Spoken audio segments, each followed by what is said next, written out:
Hey everyone, welcome to Stargazer and Nora's introduction to leading video. Their last video was their first time ever being haltered, and now I'm going to show what it looked like the first time that I actually put lead ropes on them and applied some pressure.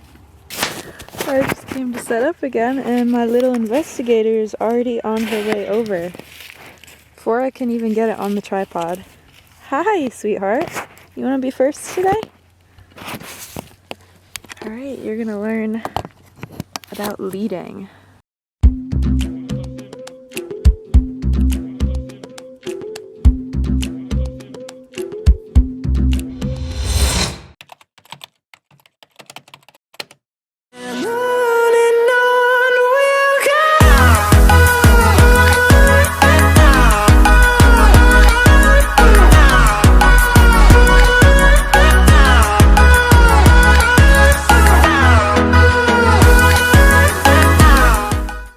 Today we are going to teach Miss Nora how to begin giving to pressure. I'm super happy she's being curious with me in the pen right now. Normally she's curious when I'm on the outside of it, but when I'm inside of it, I have to kind of initiate that walking up to her. But right now she just walked into the round pen on her own like you saw earlier, and even just her coming up to me right now is really awesome. She is, of course, sporting her halter from yesterday still.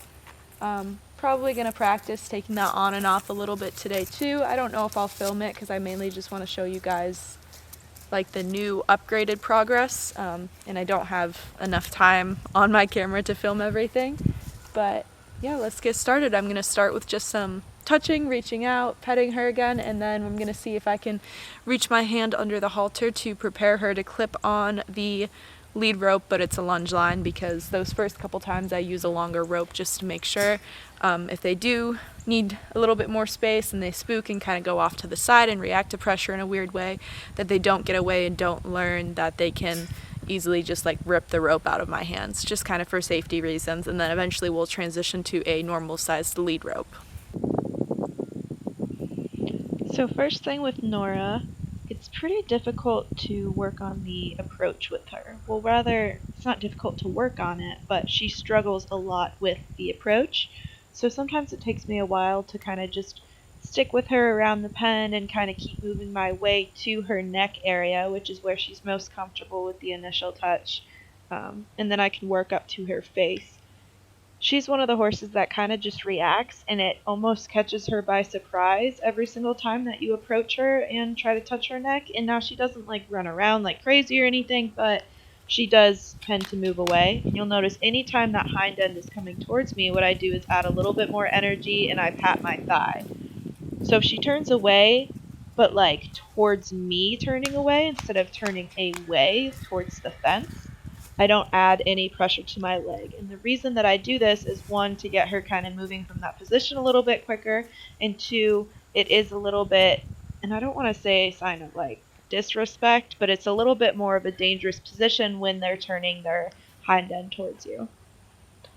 So she was off screen there, which is why I ended up just cutting to this next clip where I have the lead rope and I'm starting to introduce her to that. But I did work on letting her have me approach her a few more times because you saw that initial time she kind of backed away and out of it. And here, again, she moved off screen, which isn't super convenient, but you can see when I back up, she can kind of tip her little head in and she's looking at me. So anytime I go to approach her and rub her with the lead rope, she kind of stands straight forward, which is fine. I'm not expecting her to be super engaged right now yet anyways. And then when I give that release and back up and reward her for standing still, she faces up with me again, which I love. So I got her to move up and I changed my camera angle a little bit, and now I'm going to work on getting it clipped on her. She's a lot more comfortable with me approaching her and rubbing it on her neck now. She's not really moving away quite as much. She's starting to understand that I want her to keep her feet still. Of course, she still is very new to it and kind of wary about it.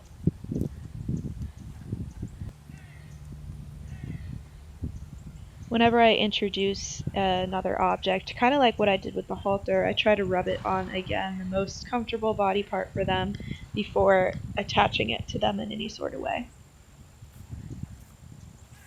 So now I've got the rope on her. I'm letting her check it out for a little bit. No tension on it. Now there's a few ways to introduce leading. One can just be simply getting them to give to pressure and face up by yielding their hindquarters around, which you'll see, I think both of them do that a little bit. Another way is going to be looking for them to step to the side, which is primarily what I do with Nora. And then another option is to almost send them forward a little bit so you have some energy to work with, and then get them to come off of the circle by adding that pressure to their nose.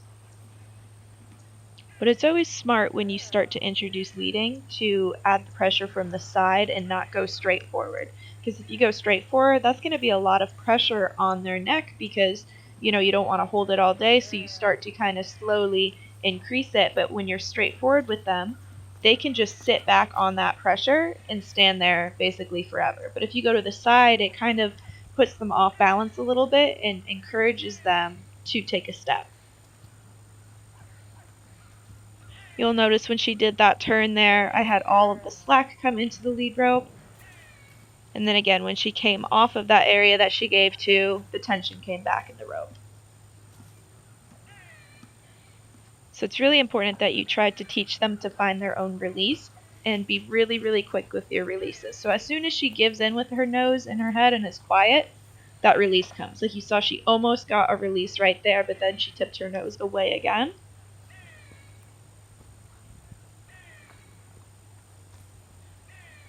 Good.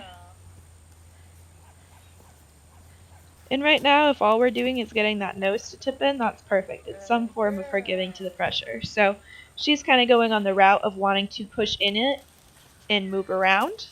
So I obviously can't prevent her from moving forward. There we go. And then both of them do a little bit of the backing up stuff when it's just important that I keep the pressure on and get into a position where I can potentially push them forward just with my light body energy.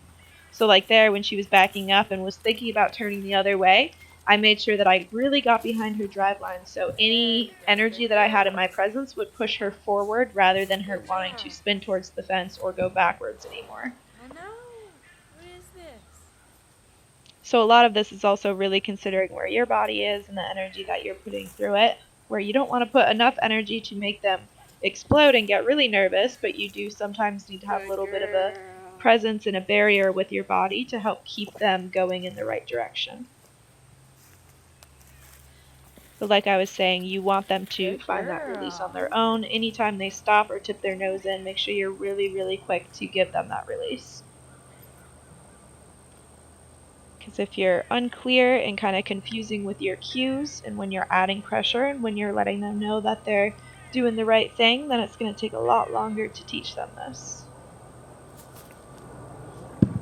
You'll notice I'm still asking from the side because she's obviously not very strong with leading yet. Good girl. So I have that nose tipped now, but I'm kind of raising my expectations and I want that front end to come towards me. And you'll see there's definitely some frustration between the putting the head down and she's almost wanting to try to rub the halter off with her leg. So I gave a good release there just from her weight kind of leaning in towards me. Again, she's kind of thinking of turning towards the fence here, but I'm really impressed because she already figured out in that short amount of time how to tip her nose in towards me to find that release. But now I'm really looking for that front end to come around. I'd say that's probably the most important thing with training is knowing when to raise your expectations of the horse. Because if I only accept that nose coming in for, quite a few sessions or a long time in the session, then it's going to be even more difficult for her when I expect her to take a step. So when I feel like she's given me maybe 3 or 4 good tries with that nose coming in soft, then I'm going to start to raise those expectations. And you'll notice when she's moving, I'm not necessarily trying to throw her off balance or jab her to the side or anything. I want her to be able to feel like she can move her feet because otherwise she'll feel pretty restricted, and then that's when they start to panic. Girl. Good. I think that was our first forward step. Good. Do one more. So for right now, I'm actually working with that forward momentum energy that she's giving. And again, that was a pretty good forward step too. Always make sure that when you are working on leading, you don't get so fixated on trying to improve that section that you, with these wild ones especially, that you forget to work on just approaching them and petting them and maybe desensitizing a little bit with a lunge whip if you've already done that with them. But try to keep things that you're already doing with them going and continuing while you introduce new things.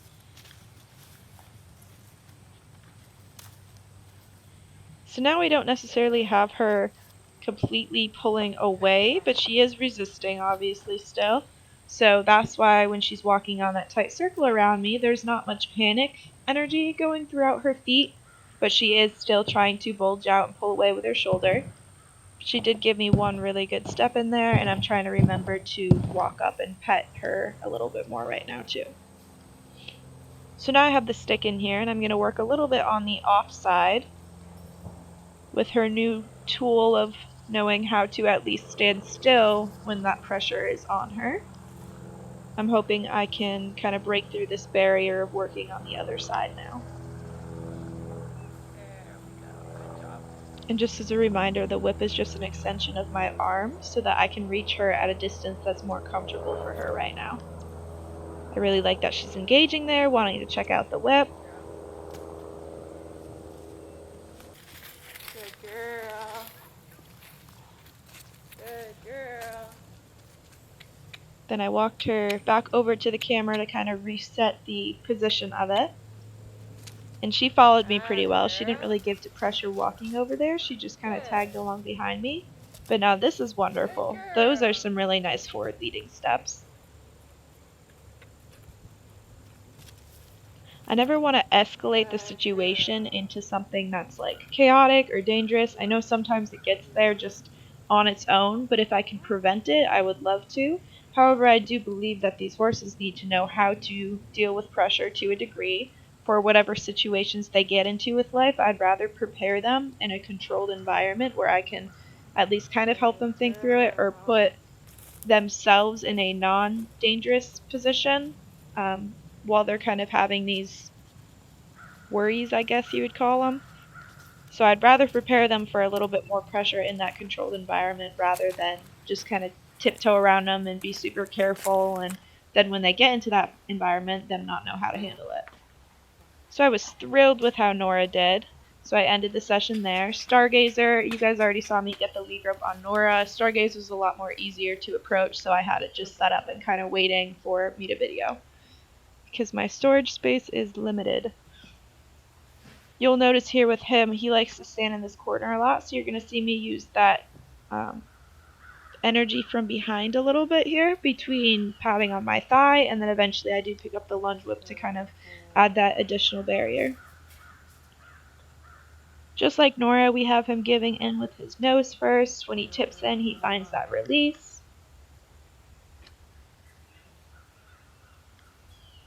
And then even more frequently with him, I'm going up to him and petting his neck, working on that approach area. You can see Nora giving some big releases in the background.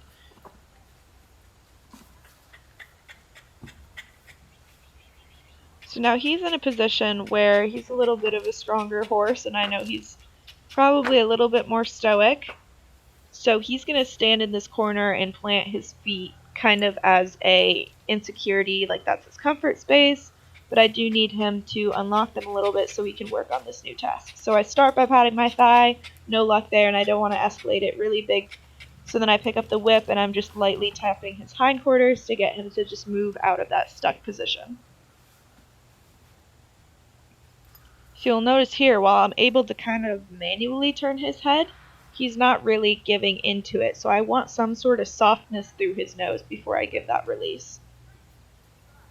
We almost have a step. You can tell he's thinking about moving his body, so I'm just going to hang on for a second. And you'll notice I'm not holding a steady pressure. I'm kind of doing these little pulses. Again, that's easier for them not just to lay their weight against, and I find that it keeps their brain at least actively thinking rather than just completely leaning all of their weight against the rope. So still asking, he's thinking. And it seemed both of them kind of protested with the whole mouth open thing, which I get because that's pressure around their head and they have never felt that before. But it was just interesting to me because I find more of them like to put their head down to protest, but both of these guys, being from the same HMA, had that same reaction. So I'd be curious to know if there's any relation between the fact that they're from the same place.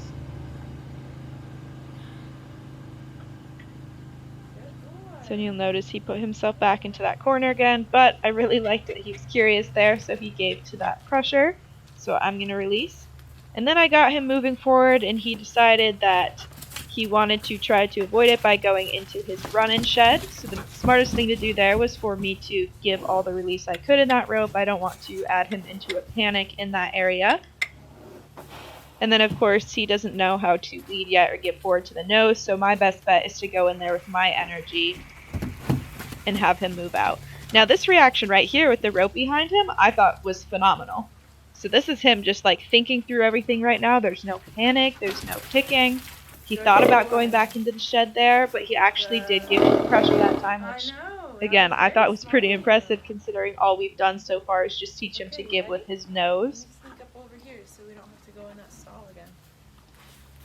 Ready? So I thought he was very smart thinking through that. So now again, he seems to like to work with the more forward energy. So I might ask him to move a little bit more now before giving to that pressure, and that was good. His front end came in a little bit there, and I got the nose to give in. Good boy.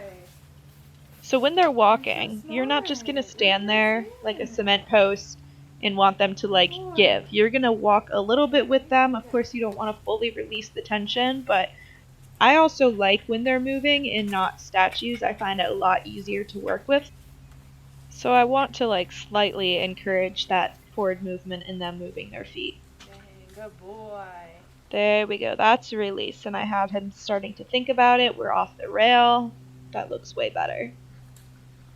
But I wanted to leave in the part where he went into the run-in shed and then came out and had the rope kind of around his hind end, because that stuff happens in training sometimes. And sure, I could have tried to close the door to the run-in shed to make sure that was preventable, but honestly, I didn't really think he was going to go over there, and the door is stuck right now. So, you know, you work with what you got, and it was good to see his reaction. And of course, if anything got into a really big panic, what you do then is just release that rope.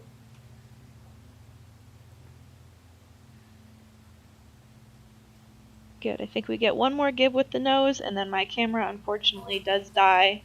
You'll see it's like right near the end of this session with him. Interesting thing to me is now we're working on the opposite side with him. So he doesn't necessarily block me off from one side versus the other, which is pretty neat. And we got him to look in and be quiet, so he got that big release there, and that was going to be the end of his session. I maybe got one or two more steps forward, but like I said, my camera died. But thank you guys so much for watching their first introduction to leading. Hopefully it was a little bit informational, and I believe I have one more video on Stargazer and Nora coming up, so stay tuned for that.